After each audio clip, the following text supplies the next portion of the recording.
Ora, muito bom dia a todas e a todos. Agradeço muito a vossa resistência em ficarem aqui até ao final desta manhã, que tem sido pródiga em boas análises aprofundadas para tentar descobrir o que é isto, a precariedade.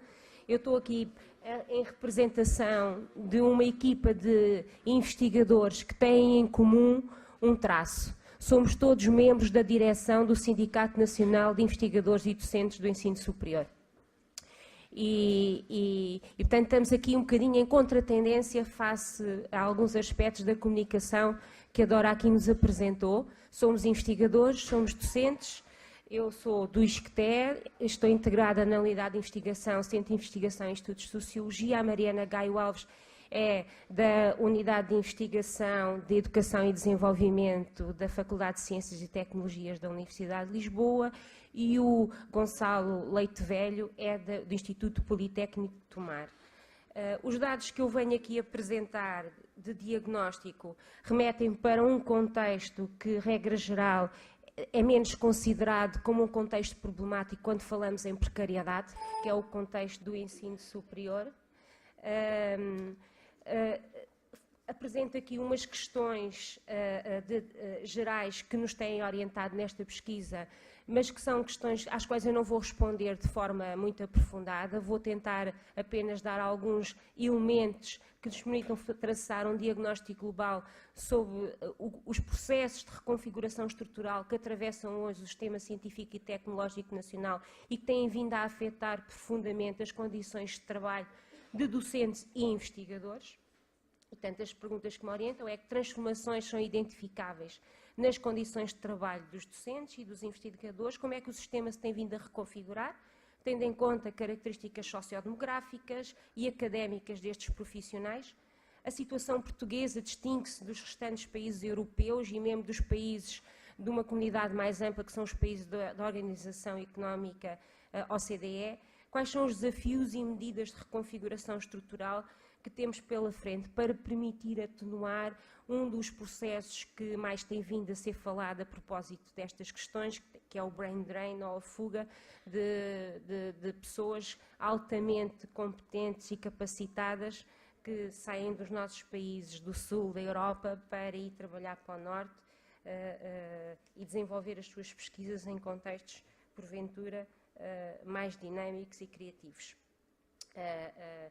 Vou tentar esboçar algumas respostas muito parciais para parte destas questões. O tempo é curto e, portanto, eu selecionei um enfoque, sobretudo, de diagnóstico para a sociedade portuguesa.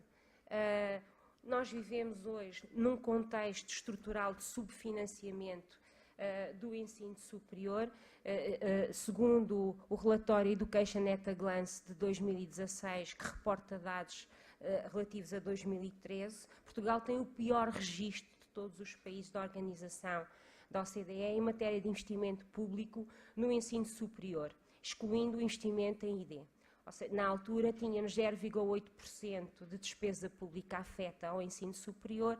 Este indicador melhorou sensivelmente de cá para lá, cerca de 0,1%, estamos mais ou menos em 0,9% de investimento, mas continuamos profundamente distantes daquilo que é a média da OCDE nesta matéria, que rondava os 2,3% em 2013, e da União Europeia, que é 1,9%. Espanha, a nossa vizinha, que está em penúltimo lugar, investe sensivelmente o dobro daquilo que nós investimos no ensino superior. E perante este recuo do Estado, que se foi agravando, sobretudo no período da crise, as instituições onde têm vindo a alocar grande parte dos recursos é precisamente, ou a ir buscar recursos é nas propinas. Portugal é o país da Europa em que as famílias mais têm que contribuir diretamente para o ensino superior, representando 32% do financiamento do ensino superior, a fonte de receitas que é retirada a estas famílias por via das propinas que os alunos pagam para aqui frequentar. Trata-se de um peso que recai no orçamento das famílias, que não tem paralelo em nenhum país europeu. Por exemplo, na muito liberal Holanda, o valor do peso relativo que as propinas para a contribuição do investimento no ensino superior como um todo é de 15,9%, abaixo daquilo que é, menos de metade daquilo que as nossas famílias contribuem. E isto num contexto onde nós precisamos, com pão para a boca, de incrementar o peso de jovens que acedem ao sistema, não é? Em termos de, há aqui também um contexto de forte reconfiguração do quadro institucional que nos referencia, com a introdução da autonomia em paralelo com a generalização de mecanismos de avaliação, numa lógica que tem vindo a mercantilizar as relações que as IES, as instituições de ensino superior, estabelecem umas com as outras, assistindo-se a modelos de organização interna que são menos promotores da participação dos docentes e investigadores. E o surgimento do regime fundacional, apresentado como uma receita de flexibilização das instituições de ensino superior na sua relação com o exterior e na gestão interna, veio acentuar algumas destas tendências. Falta, pensamos nós, uma avaliação séria deste modelo, mas os indícios no terreno suscitam nesta matéria a necessidade de o repensar. Aponto aqui dois eixos principais de desafio, ligados às orientações presentes no modelo fundacional, a excessiva hierarquização interna e redução dos mecanismos de participação colegial, e a fusão, a meu ver, muito preocupante, de duas componentes essenciais de consolidação e reposicionamento do sistema científico e tecnológico nacional no quadro internacional, que é a fusão entre a docência, ou a forma como nós gerimos o trabalho docente, e a investigação, que há agora alguns alinhamentos que parecem querer associar estes dois componentes, que ganham certamente em estar juntas em termos de sinergias positivas, mas perdem quando começamos a pensá-las de forma não autónoma na sua capacidade criativa e de inovação. Este quadro de subfinanciamento do ensino superior na atual legislatura corre o risco de ter sido agravado no contexto do contrato que foi celebrado com os reitores. Do ponto de vista profissional, assistimos a enormes pressões naqueles que são os instrumentos que têm regulamentado as relações, quer de trabalho dos docentes, no universitário, o Estatuto da Carreira do Docente Universitário, no Politécnico, o Estatuto correspondente para os professores do Politécnico, ao nível do trabalho de investigação, o Estatuto da Carreira de Investigação Científica, um instrumento que tem sido muito pouco utilizado para regulamentar a investigação, e o próprio EBIC, o Estatuto do Bolseiro de Investigação Científica. As pressões que existem sobre estes instrumentos vão no sentido de atenuar a sua importância na regulação do contexto de relações que se estabelecem no ensino superior a propósito destes profissionais. Na literatura que existe e que se multiplica para analisar a precariedade no sistema de científico e tecnológico nacional, replicam-se aqui muitos dos traços que nós já ouvimos falar, e portanto eu penso que não vale a pena estar aqui a aprofundar esse quadro, porque ele replica muito, de facto, a flexibilidade e a incerteza nos vínculos e nas relações laborais. É também aqui, tem-se vindo a intensificar também no contexto do ensino superior, criando sistemas segmentados e duais e plurais, mais do que duais, ao nível dos padrões de remuneração, das referenciações do que é que são as funções que é suposto os vários intervenientes virem assumindo, e, nas condições e nos direitos que são dados a uns e outros ao nível da participação, na gestão do coletivo. Do ponto de vista de quem está no sistema, a desregulação a que se assiste também é muito patente ao nível do fechamento das carreiras. Não só não estão a ser devidamente renovadas e rejuvenescidas, como estão congeladas, não há perspectivas de progressão. Há aqui um risco enorme de quebra e de esvaziamento de uma das exigências que é fundamentais para a consolidação do sistema, que é a autonomia académica e científica, num contexto que estende subordinado à multiplicação de regulamentações de avaliação de docentes, avaliação de investigadores, avaliação disto, avaliação daquilo, e nisto perdemos um bocadinho sobre aquilo que é a nossa missão e os nossos objetivos. é muito habitual nas análises que são feitas a propósito do ensino superior, dizer-nos que este, à medida que foi progredindo nos seus públicos, foi-se também diversificando. E hoje, ao contrário daquilo que acontecia, por exemplo, em meados do século passado em Portugal, nós temos entre nós estudantes que têm proveniências sociais muito diversas e não são apenas os filhos das elites. Esta deselitização do ensino superior parece neste momento estar a intensificar-se também ao nível daquele que é o corpo docente e investigador que o alimenta. Esta é a nossa grande hipótese de trabalho.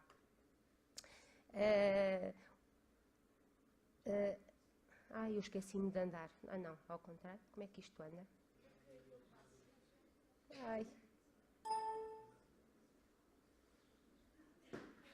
Bom, isto são dados, os dados de 2016, reportados a 2016, foram publicados esta última semana, são dados muito recentes, dão-nos uma ideia da estrutura do sistema ao nível das várias carreiras que o incorporam.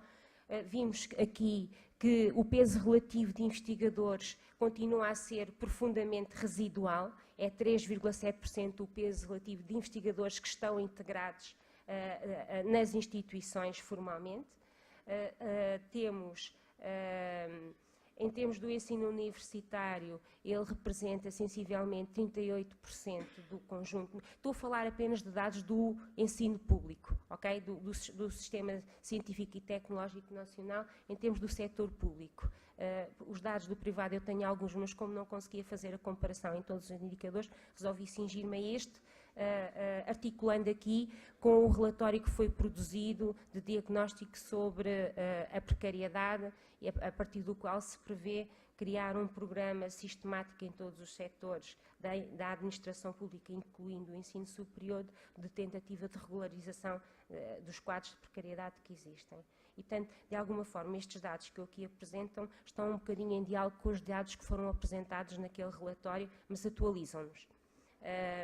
E, portanto, o que nós vimos aqui, peso residual de investigadores, o ensino superior universitário com uma presença relativamente mais forte do que o politécnico e uma fatia significativa também de outros trabalhadores não docentes, não investigadores, que participam connosco no cotidiano das instituições. Em todos os segmentos, a tendência global é de decréscimo, temos vindo a perder de forma sistemática recursos, e o único elemento que parece manter alguma sustentabilidade, pelo menos em termos do número de efetivos que o integra, é ao nível dos docentes universitários.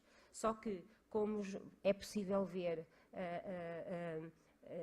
a partir destes dados sobre a renovação do sistema, mesmo neste segmento do universitário, tem sido feita sobretudo à custa da integração de professores que têm vínculos precários.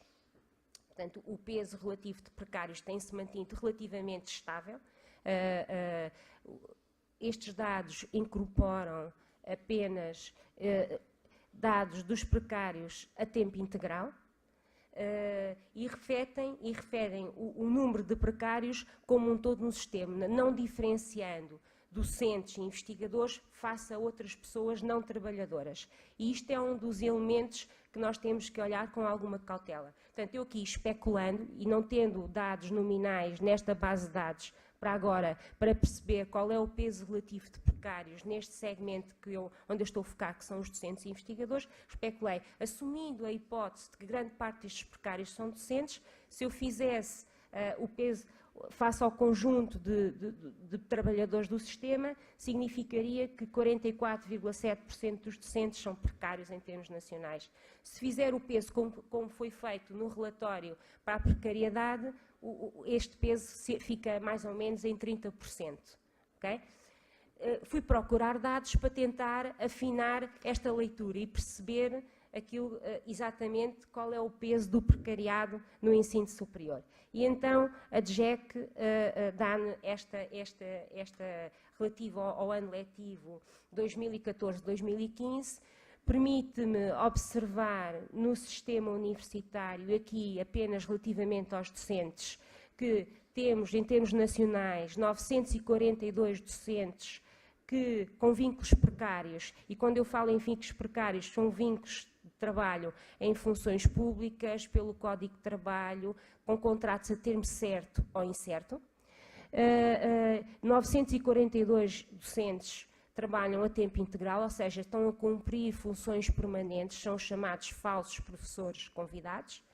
Temos também temos a tempo parcial 4.546 docentes, sendo que dentro destes trabalhadores que estão a tempo parcial, na verdade muitos, se os referenciarmos aos termos que estão definidos no Estatuto da Carreira do Docente Universitário e Politécnico, estão na verdade a trabalhar numa referência de tempo integral, porque muitos lecionam e fazem contacto direto nas instituições acima daquilo que é o horário que está definido como o horário de tempo completo no sistema.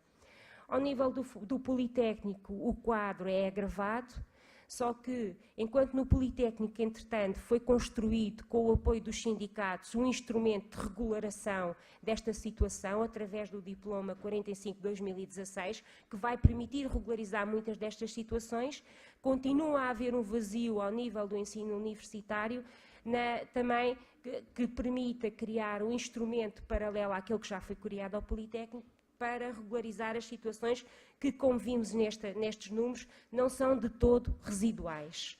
E têm vindo, na verdade, a aumentar e a alimentar, e esse tem sido, sobretudo, por via deste mecanismo, que é a integração de professores contratados com títulos precários, que o sistema tem vindo, de facto, a dar resposta a situações de desafio, de falta de carência de recursos para uma gestão financeira que é sempre complicada. E, portanto, uma caracterização global sobre qual é o perfil dos docentes hoje, quase metade dos docentes hoje prestam serviço em regime de dedicação exclusiva, existindo um número significativo que trabalha a tempo parcial. E se olharmos para os estudos que foram aqui hoje já apresentados, que em Portugal o trabalho a tempo parcial raramente é um trabalho voluntário, não é uma escolha, é uma possibilidade. E se assumimos que, ao contrário daquilo que é a retórica, em muitas destas situações de trabalho a tempo parcial, este trabalho a tempo parcial, de facto, está desarticulado de outros trabalhos que as pessoas exercem noutros contextos. Na verdade, estas pessoas têm esta fonte de rendimento e mais nenhuma. Temos aqui um sinal de alerta muito forte. O número de docentes a tempo parcial, ou, como algumas vezes se lê nos relatórios, e também já aqui foi falado, docentes colaboradores, aumentou muito acentuadamente ao longo dos últimos 10 anos, tendo quase quintuplicado no primeiro caso e praticamente triplicado no segundo, em termos do ensino universitário e politécnico. Os contratos precários abrangem hoje 55% dos docentes no politécnico e 35% no universitário, sendo que neste último subsistema são apenas os docentes convidados a tempo parcial que têm vindo a aumentar e a alimentar lacunas que vão resultando do facto de termos uma geração de docentes que tem vindo a envelhecer. A média de idades hoje dos docentes que estão no sistema ronda aos 47, 48 anos no global. As mulheres são relativamente mais novas, mas não há diferenças muito expressivas.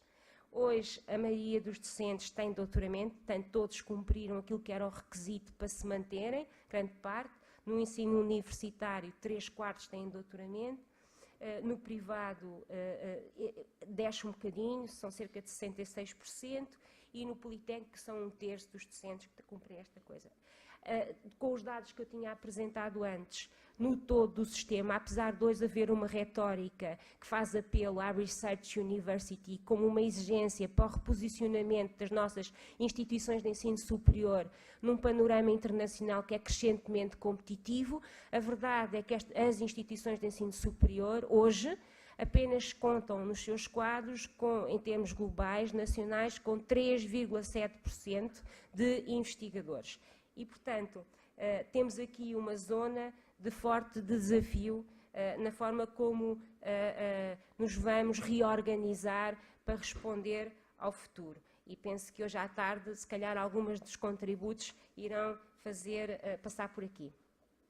Aqui, grande parte do sistema, portanto, tem sido alimentado, a investigação existe, cresceu, tem-se vindo a consolidar ao longo das últimas décadas, mas, sobretudo, graças a indivíduos que partilham connosco o cotidiano, mas que são invisíveis, porque não participam, não têm direitos formais, não participam nos órgãos colegiais das instituições que os acolham, porque são eternos bolseiros e formantes, não é? Que são os bolseiros. Aqui eu tenho dois traços: a verde temos os bolseiros de doutoramento, a vermelho os bolseiros de pós-doutoramento, a tracejado temos o potencial de crescimento, são aqueles que em cada chamada que têm aberto para bolsas, nos programas de financiamento, concorrem para tentar encontrar um lugar de interformando. E, de facto, os números, em 2013 há ali um número particularmente crescido, porque incorpora também o investigador FCT. Portanto, é preciso ter cuidado com a comparação. De qualquer forma, os fluxos dão-nos conta de um sistema que tem conseguido dar resposta a um desafio que é fundamental, que é incorporar Portugal na sociedade da informação e do conhecimento, criar matéria crítica. Existe. Estes números são óbvios, mas a necessidade, a resposta institucional que existe formalmente são as bolsas, que têm vindo claramente a decrescer, e, ultimamente, existe um programa que tem sido palco de ampla discussão. Portanto, eu agora ainda antes disto, ainda falando das tendências de envelhecimento, nós vimos que existe uma enorme tendência de envelhecimento ao nível da docência. Ao nível da investigação também, os doutorandos, que são o grau zero para a integração da idade de investigação, este quadro mostra-nos que o peso relativo de bolseiros de doutoramento no escalão de etário até 30 anos, particularmente nas humanidades, nas ciências sociais, nas ciências agrárias e também nas ciências naturais, tem vindo sistematicamente a diminuir. Portanto, estamos a envelhecer. Os nossos bolseiros de doutoramento, os nossos jovens doutorandos estão velhos. É o que este quadro nos diz, excetuando talvez a área das ciências médicas e da saúde, mas onde também o envelhecimento é absolutamente notório, não é? No último ano, é pouco mais de metade dos doutorandos desta área têm menos de 30 anos. Não é? Portanto, isto é um sinal de preocupação num quadro legislativo, no quadro legislativo que nós estamos a desenhar e a partir do qual queremos reconfigurar o sistema. Os elementos de síntese, portanto, há um subfinanciamento estrutural do sistema científico e tecnológico nacional, que se traduziu numa diminuição intensa dos postos de trabalho, na degradação das condições laborais, particularmente manifesta no aumento da precariedade, mas igualmente evidente em dimensões mais subjetivas que hoje aqui foram muito enunciadas nas diversas comunicações e, portanto, não vale a pena continuar. Vamos ter a oportunidade de falar sobre estas questões nos debates que se seguem.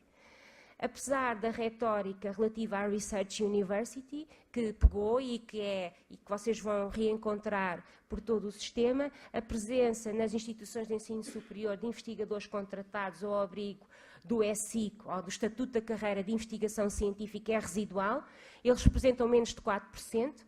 A esmagadora maioria tem o seu enquadramento no Estatuto do Bolseiro de Investigação Científica. As orientações expressas no célebre entre nós diploma de contratação, de estímulo à contratação do emprego científico, o diploma 57 de 2016, em discussão atual na Assembleia da República, apesar de manifestamente insuficiente, como já temos tido a oportunidade de debater em várias sedes, reconhecem que o modelo que tem sido seguido errou, é insuficiente e está em ruptura. Mas as resistências são múltiplas, não é? E eu gostava de falar nestas resistências mais em sede de debate. E, portanto, a pergunta que fica perante estes números, e espero respostas, sobretudo ao longo da tarde de hoje, é que futuro para o sistema científico e tecnológico nacional. Muito obrigada.